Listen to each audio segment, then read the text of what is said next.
The women's hockey team plays its final regular season series of the year this weekend at LeBon Arena. Badgers host St. Cloud State on Friday at 3 p.m. and then again Sunday at noon. Head coach Mark Johnson is here. We'll have some opening comments, then take questions. Thanks, Brian. Generally after a weekend, I'll come in and break down video of our Saturday game and show the team some things we did well, some things we need to work on. Today I just sort of changed things just because the rink we played on this past weekend is very small, and as we move forward, we won't have to play on a rink that size. So what I did today was talk about what's ahead of us and what we have this upcoming weekend with our games against St. Cloud. Friday afternoon at 3, and then we come back Sunday at noon.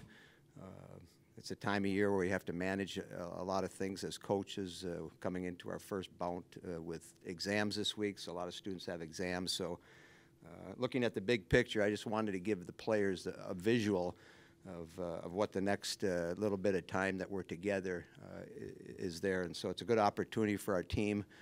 The ability to focus in and take care of business, because what happens this weekend, what happens next weekend has a lot of bearings on a lot of different little things within our world of women's hockey.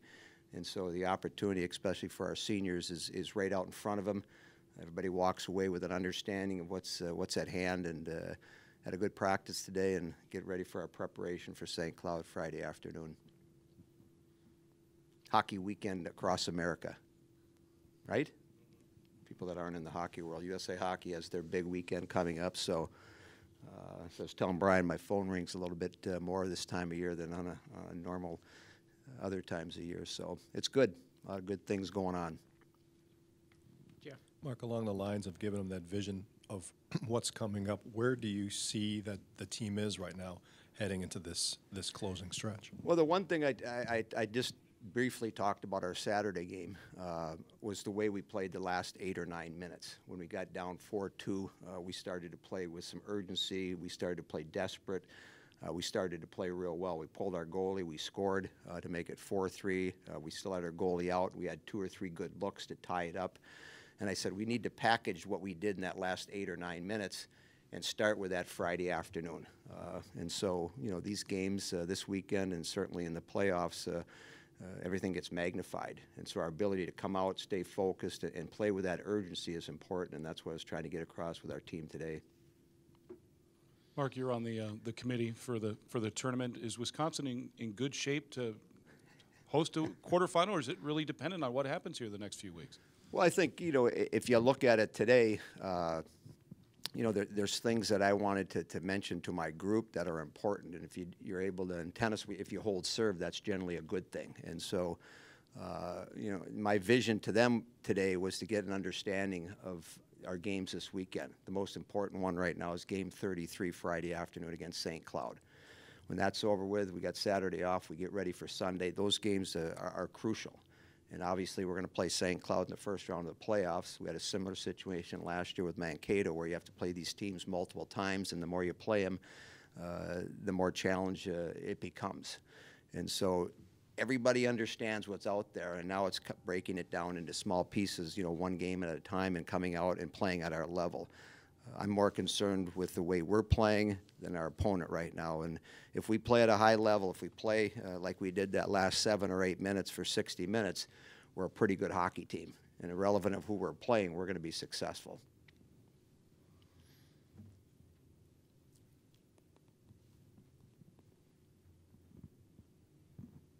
Probably been asked this. It came out about a week ago, but did you get a chance to watch the 30 for 30 about the Russian hockey team? And if so, what did you think? Yes, I did. I was on a conference call with Mike Grizzioni this morning and Dave Ogren, who executive director of USA Hockey, and I saw it. And there were some great clips. There were some great pieces. A couple of my former teammates, Fedosov and Kasatonov, when the Russians first came over to play in the NHL, they became my teammates in New Jersey. So I watched it with my son Patrick, and we had a couple great laughs. They asked Mikhailov, who was the captain, multiple gold medals in the Olympics and World Championships, and one of the questions they asked him in the series was, "Did you watch the movie Miracle?" And his response was, "No. Why would I watch that? Why would I watch it? No, I didn't watch it. Why would I do it? I thought was humorous. Because we get asked, and Mike mentioned it today at our conference call, you know, wherever you seem to travel, somebody will come up to you and tell you exactly what they were doing. And actually 35 years ago at this time, or I should say Friday when we played St. Cloud, I was getting ready to play the Russians. And then 35 years ago, when we played St. Cloud Sunday morning, we were getting ready to play Finland.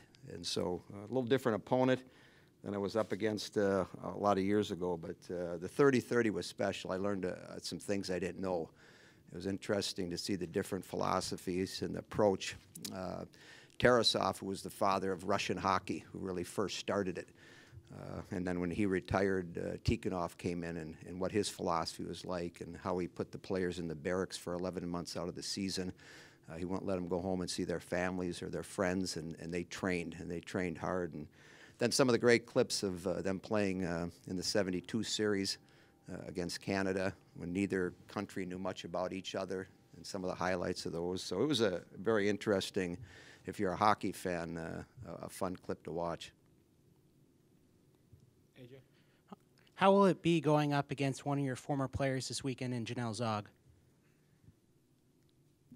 Well, she's going to be trying to figure out, you know, what they're going to do to try to beat us. And obviously, as I mentioned earlier, my preparation is more about what we do in this weekend's games than being concerned about St. Cloud. But I'm sure she's going to be excited, no different than, you know, when Megan Duggan came back about a month ago with her team from Clarkson. I'm sure it'll be an emotional time for her when she comes into the building. But I'm sure she'll be excited and doing exercise and drills to try to figure out how to beat us this weekend. You mentioned about Fedosov being one of your teammates, and one of the things he said in the documentary was that none of those guys knew any of your names before that game. Did you have any conversations with him when you were teammates at all about that, and about your father's respect level for the Russian hockey? I know on Sundays he used to have something special in playing Russian games. The connection that maybe he and Tarasov had in some ways. Yeah, I mean, it was certainly interesting because, you know, as we've seen and witnessed, and I've seen firsthand, you know, the celebration of, you know, the USA hockey players, but, you know, those players had to go back to Moscow and take the wrath of losing to a bunch of college players. And I'm sure it was difficult and it was challenging. And obviously they've got a lot of pride in what they do. And it was interesting because, you know, they came back in '81. And, you know, played again and beat our NHL players, you know, and then they played in the Canada Cups and were very successful. And in 1979, they came over and played against an NHL All-Star team, which 20 of the players on that NHL team became Hall of Famers. And so it was a pretty good squad.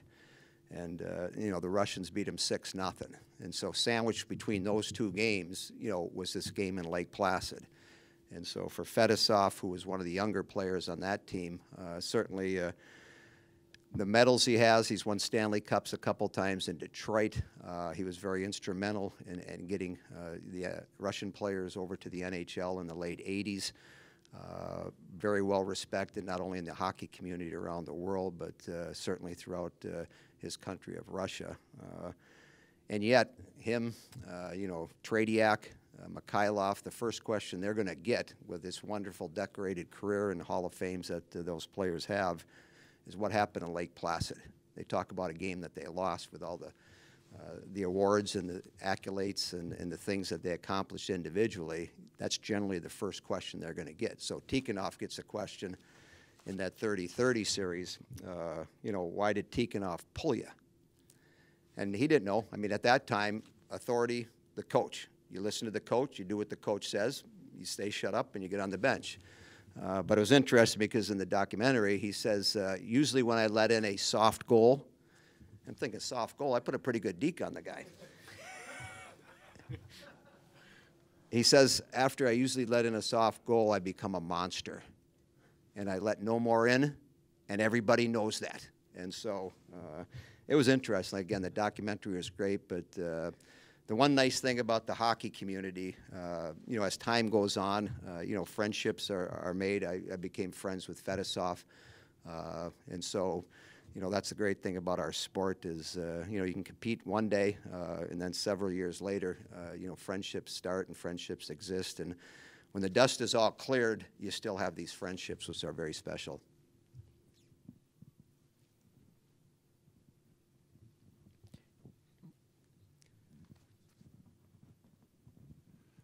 You talked on the teleconference today about, and Mike Ruzioni did the same about, you know, people come up to you and ask you, this is where I was when that game was going on.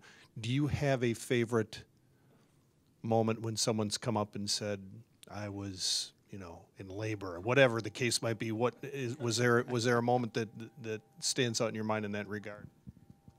I mean, if I thought, I mean, my memory gets clouded, but, you know, one comes by is, you know, a gentleman was driving down the highway and, you know, listening to the game on the radio and, you know, gets to, you know, near the end and he pulls over an underpass.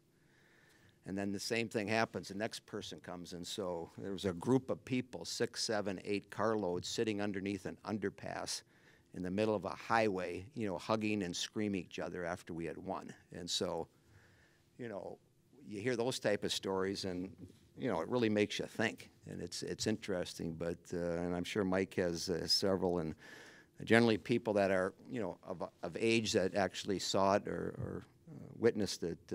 I know one thing: it seats probably 9,000 people. There are probably maybe 10 with all the aisleways filled, but the number of people that have come up to me and said that we're at the game, we're in the probably 18, 20, 25,000 range. So. But there are some great stories, and it really, I guess, hits home as far as the magnitude of the game and how many people actually were watching it and listening to it. Good luck this weekend, but I do have to ask you, you're going to go to Lake Placid on Saturday and be part of that 35th reunion? That's that the true? plan. Yeah. That's the plan. It's going to be And different, so, isn't it?